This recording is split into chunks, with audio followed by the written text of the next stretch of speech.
Your news analyst for UPSC Civil Services exam category on Unacademy. So we are going to do the analysis of the most important news article from most important news articles from the Hindu daily news analysis में Indian Express, Times of India, Live Mint, The Hindu को base लेके हम ये सब news articles में से ये सब न्यूज़ पेपर्स में से इंपॉर्टेंट आर्टिकल्स को डील करेंगे. तो सबसे पहले बताना चाहूँगा करंट अफेयर्स की मैगजीन के बारे में. If you are searching for some good magazine to revise things from, then this is the magazine by me which is now being published by Unacademy. Articulate नाम से ये मैगजीन आ रही है. तो आप इस मंथली मैगजीन को पा सकते हैं. अभी के लिए ये वेबसाइट पे अवेलेबल है www.jatinverma.org पे. और करंट अफेयर्स की रिगरस प्रिपरेशन के लिए मैगजीन के साथ साथ we have come out with a course. If you are not aware, we have come up with this course on current affairs roundup 365. ये हर साल की तरह ये कोर्स भी लाया गया था. जनवरी से ये कोर्स स्टार्ट हुआ है, बट आप अभी भी इसे ज्वाइन कर सकते हैं. रिकॉर्डेड वीडियोस देख सकते हैं. If you are somebody who wants explanation on current affairs, background analysis के साथ में चीजें याद रखने में आपको आसानी अगर लगती है तो आप ये कोर्स ज्वाइन कर सकते हैं अनअकैडमी पे. In this course we will be dividing the current affairs into topic based manner. Section wise current affairs को डिवाइड करके फिर स्टडी करेंगे. कुछ टॉपिक्स अभी हमने कवर किए हैं. Indian polity related, Indian economy related चीजें अभी स्टार्ट हो रही हैं. जीएसटी का बैकग्राउंड भी कवर करेंगे, करंट अफेयर रिलेटेड न्यूज भी. तो आप ज्वाइन कर सकते हैं इस कोर्स के लिए अनअकैडमी प्लस. और अनअकैडमी प्लस पे you have to use this referral code JatinYT71 in order to get 10% discount on your Unacademy Plus subscription.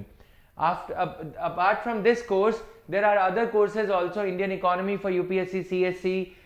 This course is going to start from 17th, 18th. आज ये start हो जाएगा या एक दो दिन में. फरवरी से पहले ये कोर्स जो है बजट, इकोनॉमिक सर्वे और इकोनॉमी के फंडामेंटल्स और इकोनॉमी के जो आपके करंट अफेयर्स हैं वो सब चीजें इसमें कवर की जाएंगी. Then Indian polity and governance course is already going on Unacademy plus. तो ये कोर्स भी 27th of Jan से स्टार्ट हुआ है. सभी कोर्सेज जैसा मैंने बताया कि अगर आप 1 year का सब्सक्रिप्शन लेते हैं you'll be able to find all my courses on Unacademy Plus. और इसके लिए जैसा कि डिस्काउंट के लिए आप कोड यूज कर सकते हैं JatinVerma71. नाउ कमिंग हियर, ये है आज के इंपॉर्टेंट न्यूज आर्टिकल्स. बॉर्डो अकॉर्ड जो साइन किया गया अभी रिसेंटली अग्रीमेंट, ये बॉर्डोज का कहना है कि ये डिवाइड कर रहा है. ये अग्रीमेंट जो है सभी के लिए इक्वल टर्म्स पे नहीं है. कुछ सेक्शंस ऑफ बोडोज के लिए ये डिवाइसिव उनको साउंड कर रहा है. तो इसको स्टडी करेंगे. मध्य प्रदेश में हेल्थ रिलेटेड न्यूज है. Spiraling increasing neonatal deaths. Madhya Pradesh grapples with increasing neonatal deaths. अभी मध्य प्रदेश में क्राइसिस भी देखने को मिल रहा है. माधवराव सिंधिया के जो बेटे हैं ज्योतिरादित्य सिंधिया, वो कमलनाथ के साथ में उनकी कुछ जम नहीं रही है. इसी के बीच ये हेल्थ रिलेटेड न्यूज को भी स्टडी करेंगे. Then India inks 14 memorandum of understanding with Russia for defence support and spare parts. It will be Namaste Trump at Motera. तो ये चीजों को स्टडी करेंगे, इंडिया यूएस रिलेशंस को. स्टार्ट करते हैं quickly. First of all the news articles. Let me come directly to the summary. According to the article, to invoke the National Security Act in cases where sections of IPC would suffice is to undermine its efficacy as a tool to protect the national security. यानी कि अगर हम National Security Act को use करते हैं वहां पे जहां पे जरूरत नहीं है वहां पे भी अगर इसको यूज किया जाएगा तो भी इसका कोई नुकसान ही है. तो भी इसका नुकसान है, कुछ इसका फायदा नहीं है. We are undermining the authority, right. So this is there. Now the NSA was involved against doctor Kafeel Khan ostensibly to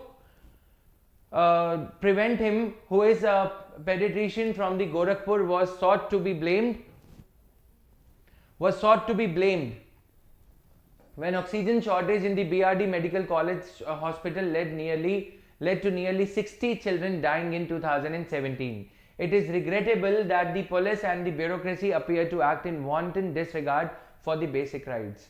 So, the relentless hounding of Dr. Khan is a blot on the country's democratic credentials. तो क्या यहाँ पे critical commentators का ये कहना है कि there was no need to invoke National Security Act in this case, right? तो ये कहा जा रहा है कि इंडिया की डेमोक्रेसी के लिए ये अच्छी चीज नहीं है अगर हम ऐसे केसेस में भी जहां पे कि आईपीसी से काम चल सकता है, वहां पे एनएसए नहीं लगाना चाहिए, ये कहा जा रहा है यहाँ पे. Now the article discussed on how the media in China is covering the novel coronavirus outbreak, which as of February 16 has infected more than 68,500 people and claimed around 1,665 lives on the mainland China. In India, there is a widespread assumption that the media in China is one single, heaving, Communist Party controlled beast where every article has to be signed off by the political party के पॉलिट bureau द्वारा. जब तक कोई article वहां पे sign नहीं हो जाता, मीडिया इतना ज्यादा कंट्रोल है. इंडिया में ये एजम्पशन है कि चाइनीज मीडिया कंट्रोल्ड है. The brave Chinese journalists who have been reporting relentlessly from Wuhan's ground zero. Doing so serves at least two purposes: releasing a pressure valve that helps assuage public anger and assess public sentiment, and then second one is helping the central government better identify the source of the problem. When under fire, provincial officials would be more concerned about saving their careers. तो ये कहा जा रहा है कि Chinese media जितना हम assume कर रहे हैं उतना कोई ज़्यादा कंट्रोल्ड वहाँ पे है नहीं. और ये इसका पर्पस ये भी हो सकता है कि दो पर्पसेज हैं. एक तो प्रेशर वॉल्व थियोरी, कि जानबूझ के शायद मीडिया को इतनी छूट दी गई है ताकि जो जनता का गुस्सा है, the public anger, the simmering anger and dissent should be able to vent itself out. And the second part is helping the central government better identify the source of the problem. When the under fire, provincial officials would be more concerned. यानी कि bureaucrats को जो officials हैं उनके ऊपर भी एक pressure रहेगा. Clear? So these two things are there. Now in political micro targeting the vulnerable Indian voter with electoral process tapping data, a data protection framework must uphold a voter's informational autonomy. ये article ये कहता है political parties are increasingly employing data driven approaches to target individual voters. Right, Columbia Analytica firm के बारे में जो हुआ, कांग्रेस ने इस फर्म को हायर किया था और इन्होंने डेटा लीक के लिए इनको दोषी पाया गया. तो such profiling of data has raised huge concerns of data privacy for individuals and has become a burning issue for political debate. The liberating and anti-establishment potential of the internet are considered as a promise for the health of a liberal democracy. At the same time, it can have serious ramifications if this potential is used by demagogues to spread fake news and propaganda. Now, the electoral process in India is becoming increasingly advanced in terms of use of data. It is highly likely that within a few years, Indian political parties may start using the same tactics as used by their US counterparts in targeting individual voters. USA में क्या होता है कि blacks और whites को target किया जाता है, right? तो profiling of data is quite heavily resorted to in the United States elections. तो वैसा ही कहीं system इंडिया में ना आने लग जाए, इसलिए writers ये कह रहे हैं कि पहले से ही फटाफट से हमें डेटा प्रोटेक्शन लॉ को इंस्टीट्यूशनलाइज करके यहाँ पे लाना चाहिए इस पॉलिटिकल लैंडस्केप को ध्यान में रखते हुए. Now this situation is not particularly characteristic of Indian politics. United states, European countries, वहाँ पे रूपर्ट मड्रोश, ब्रिटेन में क्या हुआ था, रूपर्ट मड्रोश जो मीडिया को कंट्रोल करते थे, तो मीडिया के थ्रू वहाँ पे कैंपेनिंग करी गई थी इलेक्शंस के लिए. रूपर्ट मड्रोश स्कैम पाया गया था वहाँ पे मीडिया में. तो यहाँ पे भी कुछ ऐसा देखने को मिल सकता है कि impact of this unregulated practice of micro targeting. This practice has raised some serious concerns with regard to the kind of data that is being collected, the manner in which the voters are being profiled, how transparent the process of profiling and targeting is, what the nature of functioning of organizations engaged in this business is, and how neutral globally present intermediaries such as Google and Facebook are. Recently, regulators in USA and Brazil have held Cambridge Analytica, I'm sorry, Colombia मैंने बोला, यहाँ पे Cambridge Analytica guilty of employing illegal practices while harvesting personal data of millions of Facebook users. Over the years, political advisory and advertising firms have devised sophisticated tools to gather voter data and they have made proper campaign products out of it. The politicians of today's age leave no stone unturned while canvassing for the voters. The reason why this issue becomes important is that passive users are just not aware of what they are being subjected to. Voters को ये पता ही नहीं है कि उनके साथ चल क्या रहा है, उनको क्या एडवर्टीजमेंट दिखाया जा रहा है या क्या टारगेटिंग करा जा रहा है. This informational autonomy of the voter is under serious threat because the entire business of collecting personal data continues to remain unregulated and is also proprietary in nature. So this is there. The electoral process in India is becoming increasingly advanced in terms of use of data. It is highly likely that within a few years, Indian political parties may start using the same tactics as used by their US counterparts in targeting individual voters. So these things are there. Now, new accord divides Bodos, तो इसको हम समझते हैं यहाँ पे, जिसको एक simplify करके प्रॉब्लम को ये दिखाया जा रहा है कि इसे सॉल्व कर लिया गया है. ये प्रॉब्लम 4 डिस्ट्रिक्ट्स हैं यहाँ पे. 4 डिस्ट्रिक्ट्स की प्रॉब्लम को हमने ऐसे क्लब कर दिया और बोला कि ये बोडोलैंड टेरिटोरियल ऑटोनमस डिस्ट्रिक्ट है, जबकि ये 4 डिस्ट्रिक्ट्स में अलग अलग जातियों के लोग रहते हैं और बोडोज में भी कोई आपस में तालमेल नहीं है, अलग अलग ग्रुपिंग्स बनी हुई हैं. तो यहाँ से इस प्रॉब्लम से हम ये सीख लेते हैं कि एक तो बोडोज के स्टूडेंट्स की ग्रुपिंग बन गई, एक थोड़े वेटरन जो लीडर्स हैं उनकी ग्रुपिंग बन गई. जब हम किसी प्रॉब्लम को, ऐसी प्रॉब्लम को काफ़ी समय तक, काफ़ी टाइम तक लिंगर ऑन होने देते हैं, काफ़ी समय तक ये प्रॉब्लम लटकती रहती है, तो उसमें क्या है, फैक्शंस बन जाती हैं, गुटबाजी होने लगती है, गुट बन जाते हैं, अलग अलग ग्रुप्स बन जाते हैं और वो ग्रुप का, हर ग्रुप का लीडर ये चाहता है कि उनको, उनकी जो एसोसिएशन है, उनका जो ग्रुप है, उसको ज़्यादा तवज्जो दी जाए, इंपॉर्टेंस दी जाए सरकार के साथ, गवर्नमेंट के साथ, मीटिंग में, गवर्नमेंट के साथ साइन किए गए किसी भी अग्रीमेंट में. कुछ ऐसा ही यहाँ पे हमें देखने को मिलता है. तो अभी आगे चल के इसे देखते हैं डिटेल में. Third Bodo agreement signed with a set of extremist groups more than 15 days ago appears to have unsettled another group of extremists who signed the second accord in February 2003. तो जिन लोगों ने सेकेंड अग्रीमेंट फरवरी 2003 में अटल बिहारी वाजपेयी सरकार के साथ में sign करा था और उनको दिया गया था उस time Bodoland territorial council.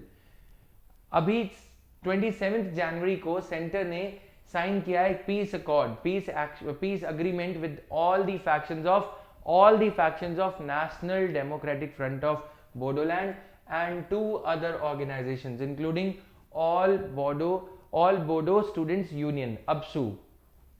New accord that merely changes the name of BTC to Bodoland Territorial Region and gives us nothing. ये कुछ कम्युनिटी का इनका ये कहना है कि इन्होंने सिर्फ नाम चेंज कर दिया है और बाकी उनको कुछ नहीं मिला है. We cannot just accept this accord. We will not even use the BTR as a part of our vocabulary.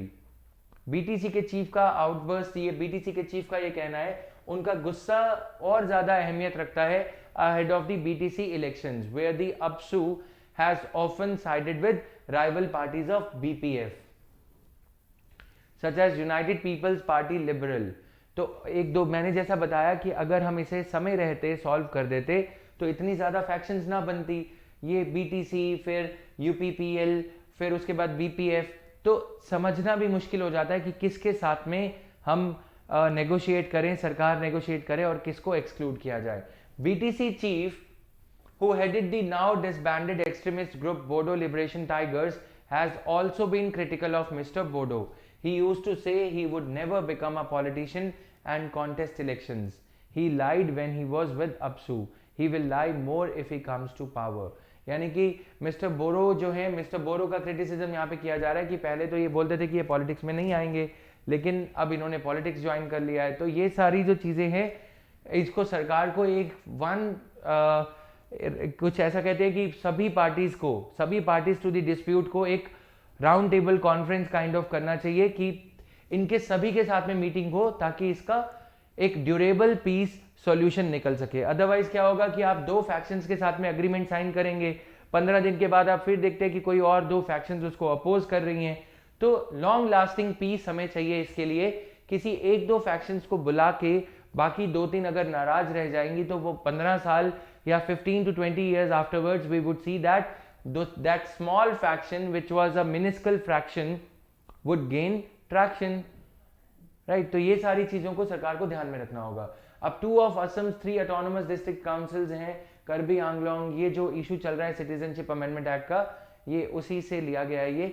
ये आप थोड़ा सा और भी देखेंगे कौन कौन से एरियाज हैं नॉर्थ ईस्ट के, which all areas are there in the north eastern states which are under 6th schedule. So you have to find this out and answer this in the comment section. Recently, central government, the Assam government and the Bodo groups, including all the factions of militant National Democratic Front of Bodoland, signed an agreement to redraw and rename the Bodoland Territorial Area District as the Bodoland Territorial Region in Assam. BTAD is spread over 4 districts of Kokrajhar, Chirang, बक्सा and Udalguri, जैसा कि हमने यहाँ पे देखा.